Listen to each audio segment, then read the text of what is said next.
Welcome to Article Factory. Did you know that toothpaste can make your nose smaller? Yes, it's true. Can you reshape your nose?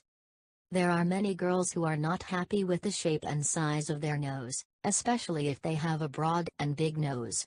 They feel that it mars their beauty. So, what should they do if they wish to make their nose smaller but cannot afford to get such a costly surgery done? Remedies One have a solution for almost each and every problem. Here we go. Well, yes. You need not spend a lot of money for it, and the best part is it does not cause pain at all. Here is a list of things required.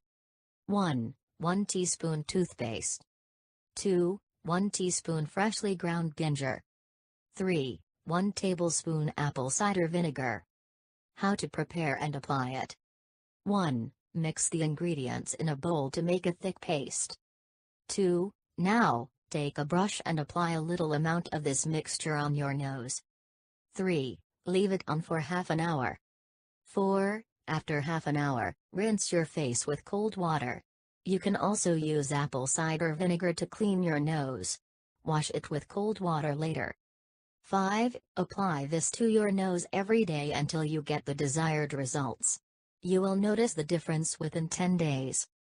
Initially, you might feel a burning sensation on your nose. However, if it is burning a lot, wash it off and reduce the amount of ginger in the mixture. Please subscribe to our channel and also share it with your friends. Thank you.